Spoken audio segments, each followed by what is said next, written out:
Frankenberry, Okay. Chocula, and then an Ecto Cooler. Sweet. Yeah.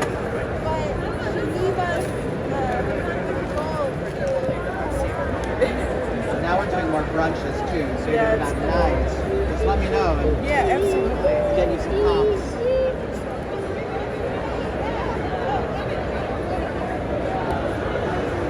Hi, I'm Becca Whitaker. Subscribe to Raze Chaos. What's next? And then it'll ask if you want to.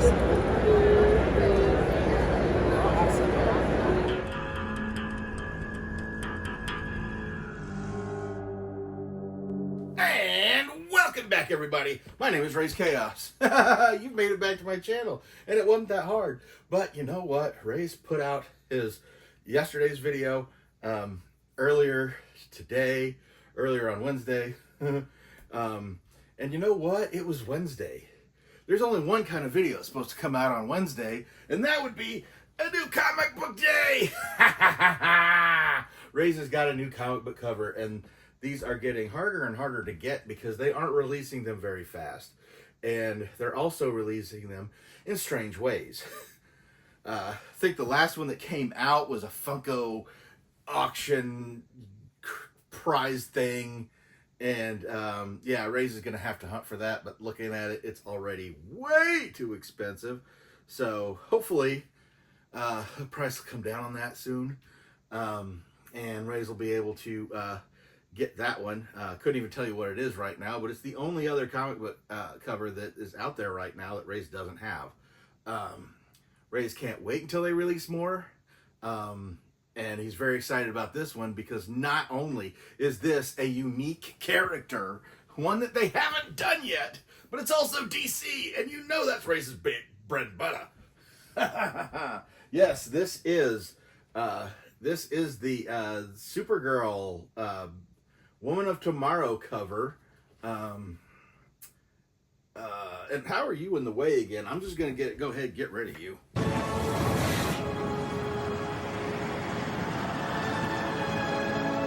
And we have got Supergirl, Woman of Tomorrow. This is very exciting. Raze is so happy to Raze is always happy to get a DC comic cover, and this one's kind of exciting for a couple of different reasons. One reason is that Supergirl's got a sword, and that's really cool. Now, this Supergirl One of Tomorrow is basically the cover of the trade paperback of Woman of Tomorrow. I have not seen the individual issues, so I'm not 100% positive if any of the issues of Supergirl Woman of Tomorrow had this. It was an 8-issue miniseries. You can get it together in a trade paperback at this point, and this is the cover of the trade paperback for sure. And just looking at it, it's great because I can't remember the artist's name because it's actually not one Raze has ever heard of before, but they did a great job of putting her art style on the actual figure. More so, I mean, it actually almost looks out of place with the back of the character, or as far as the figure goes, because the figure is obviously Funko, and the head is definitely Funko, but the body is also Funko, but like they tried with the art style, with the painting on there, to make it look as it does on the cover, which obviously the S-Shield's a little bit changed because she's holding sword over her head. Funkos can't raise anything over their heads because their heads are too big. But part of the excitement of this particular cover, or this issue, I guess you'd say, or this trade paperback, is that Raze has it. Yeah, Raze has got this. Raze just got this, and Raze got this for a very specific reason. And then they released the Funko comic cover, and I thought, oh, great. I'll just I'll just include the graphic novel in with the comic cover. And yes, this is Woman of Tomorrow, and this is supposed to be the basis of the Supergirl movie that's coming out. And yeah, this is, I mean, you know, a lot of people like to say, oh, it was based on this comic. This is going to be the framework of it, because I've looked up the characters that are in this that they're making Funkos of later, and they are exclusive to this story, like Krem, and Ruby. I think those are the two characters that they've shown that are coming from the Funko's releasing, you know, in connection with the movie, along with Lobo. I will say this: Lobo is not in this book. So if you're like, I want to check that book out, no, it doesn't have Lobo in it. So if that's why you want to check this book out, then don't do it. But if you're a Supergirl fan, I almost demand that you read this book, because this is one of the best Supergirl stories I've ever read. And it really showed a lot of the gravitas of Supergirl and her situation. One of the big things, and Raze spoke about. Okay, yeah. Biliquis Evely, that's the artist. I'm just looking at it, I'm like, I could tell him the cover artist. One of the big problems with Supergirl was always that she was always put in restrained. When she first appeared, Superman was like, holy crap, you're my older / younger cousin. Older physically, but younger in, you know, she's kept in suspended animation by the time she comes to Earth. Superman's, oh, we can't have you running around by yourself. That's too dangerous for you. Because she's the most indestructible woman on the planet. And so, yeah, they put a brown wig on her at one point, made her go to a boarding school. They wouldn't even let her stay at the Kent farm. That's just wrong. And they've shifted continuity a couple of times. And what I really like about this, and what really makes her a character that should always be around, because, I mean, part of the reason why she died in the Crisis on Infinite Earths, spoiler alert, and wasn't brought back when they restarted continuity from that point on, was the idea of you had all these different super characters. He's supposed to be the last son of Krypton, but here's his cousin, here's his you know, some of the Phantom Zone villains would show up too. They were Kryptonian as well. It was just kind of like, well, mostly all of them went. And they just kind of, we've got it too populated with super characters. And they're probably going to do it again, to be perfectly honest, because they've run into the same issue they had then. And it's like, Superman now has a son. You've got, you know, all these other Kryptonians that came from everything. I mean, Krypto's there, Supergirl's here. And of course, anytime they can bring out one of those Silver Age characters that they could make a splash with, they bring it back. And it's just kind of like, okay, this is part of the reason why you guys wanted to wipe the slate clean. With Supergirl, she should never be wiped clean. I think her story, that her supposed to be his upbringing, but she's delayed and comes out as a younger version, is really kind of enough to keep her in continuity, even if they do kind of wipe it again. And let's face it, DC likes to do it every 20 minutes. But mainly because, especially emphasizing this thing, that the reason why Supergirl is so important.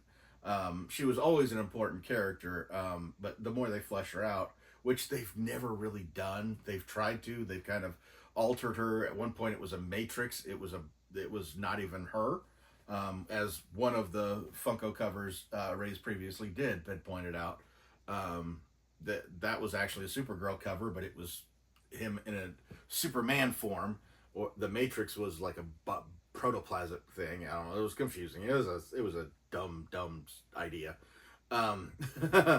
But with this, especially with this, they kind of reflect that. She comes out at like 14. That's when the planet blows up. She's 14 years old.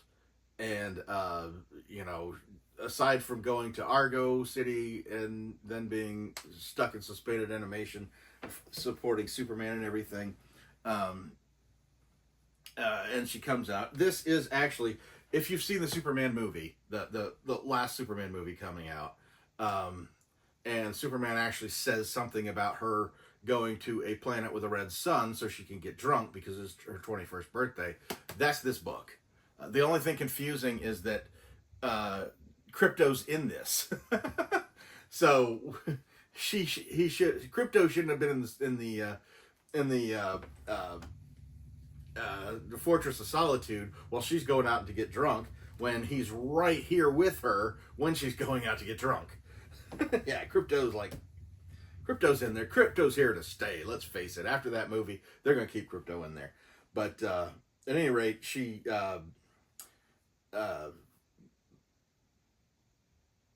Raze lost his train of thought, and this is one that Raze doesn't edit that much. But yeah, this fits in. This is supposed to take place right after the movie. Or right during, before, or after, whatever. This is the story that they're talking about in the movie when they mention that she goes to another planet. And one of the things I like to emphasize on this is that, or I really want to point out on this book actually shows a deeper story to Supergirl than they've ever really done before. Like I said, she was 14 when Krypton blows up. Unlike Superman, who was a baby and put into his little ship and flown off to Earth, she was there. She saw. I mean, they point out in this book that the world is blowing up. The world is coming apart. The world doesn't spontaneously explode. I mean, the world was kind of going to hell for months beforehand. I mean, she'd be walking home from school one day and see the effects that the natural disasters that are happening on Krypton because it's becoming unstable are just having. So she's slowly watching her world be destroyed. And then, when you think, oh, that's awful to have to go through, then at one point, one of the compression situations that happens against the planet before it explodes is it irradiates the planet. So, yeah, a lot of people like to joke around that parts of Superman's planet will actually kill him. She's there during that transformation. She's there from the point where it is just the planet she lives on to suddenly being this irradiating glow of death that's essentially killing her. And she's essentially has to witness her planet blow up while her father, gets what he can taken care of and creates Argo City and gets her, safely on there, only for that to just go to hell. So not only does she lose her planet and her family, she loses them at two different times. So by the time she does come out, she's on Earth, and she's being talked down to by her younger cousin. By the time she comes to Earth, she's had a whole hell of a lot of life experiences. How many people have gone through losing their entire family? I mean, that is something. If you know anybody that's ever lost their entire family and it's just them, it's painful. No matter how many people were, whether it all happened to a group of people or just slowly whittled down to you're the last one left, that's painful. There's no way around that. And on top of that, her entire planet blows up. Her entire home, everything she knows, it blows up. And then when it happens to a second time, she's gone through it more than once. She's gone through 3 world destructions by the time she gets to Earth, and that kind of makes her much more resilient. I mean, she's seen some shit. They actually mention in this book that while Superman practices restraint with his powers and everything to keep from hurting anything or anybody and everything, what Supergirl practices is patience. Because, yeah, she can tell if you're lying to her. And she knows, oh, that's just a girl getting that attitude. She could totally sense that. And what is she going to do? Don't piss her off. They do show that she doesn't quite have the strength that Superman has. She does come very close to killing on more than one occasion. I mean, heck, she's got this sword, which is a big factor of this story that I don't really want to talk about because I don't want to spoil it. And Raze is good at spoiling stuff, so that's why Raze was talking more about everything else than he is the actual story. But this book is very beautifully written, and I mean, Raze is specifically saying it's beautifully written as opposed to well written, because it is beautifully written. I mean, it is a treat to the eyes all the way through this. The art style, the writing style, all of it just merges together in a great, great way. And honestly, if there is a masterpiece of a Supergirl story, I would call it this one. Yeah, I would definitely recommend this. I mean, it's pretty much out all over the place. Heck, last time Raze went, I mean, I think this came out like last year. I think the trade came out last year. And the miniseries has obviously been out for a while. But, I mean, they have announced that it is part of the, it is the framework of the new Supergirl movie. So they're, like, pushing the hell out of it. Obviously, that's why they've got this thing going on here, this comic book cover. Thank you, DC, for the comic book cover. I don't want you to sound ungrateful, but give me more! And this is going to be a great addition to it, because it is a Supergirl, and I absolutely love having more DC characters. Yeah, Raze is purposely not mentioning that Comet, the Super Horse, he's in this too. I hope he's not in the movie, because that's a can of worms Raze doesn't want to get into. Yeah, this is a great book, and Raze is interested if you have read this, because it is relatively new. And yeah, let Raze know. Have you read this? Because Raze just finished it the other day and was just kind of floored by it, and it was one of those things where I already had the comic book cover, but if Raze wasn't collecting comic book covers, I would have gone out and got this thing. Again, I want to hear if you've heard about this story. Let me know what you think about this cover. There is a whole playlist of comic book covers, since Raze doesn't know when the next comic book cover video is coming, but these are his favorite ones to do. Don't know what, yeah, there's a whole playlist. You can check it out. You can check out some of the other characters. Raze loves to go into the deep dive into the story and everything. Not so much now, and it really kind of hurts because, yeah, Raze doesn't want to inadvertently give too much away about the movie when, I mean, he's named some of the characters that have not appeared in any other comics before. And yeah, people could have read this book before, but, you know, even if you read the book, you don't know what's going to be in the movie. But Raze is going to play it safe, because he could talk about Supergirl all day. But yeah, let me know if you've read this. Let me know what you think of this cover. Yeah, just talk to me down in the comments below. Talk to me about Supergirl. I'll talk about Supergirl all day. But at any rate, check out the playlist if you haven't seen that before. Loads and loads of comic book history is listed in that thing, and I love doing those things. And Raze is trying to find a different way to do it because they don't seem to be putting these out very fast.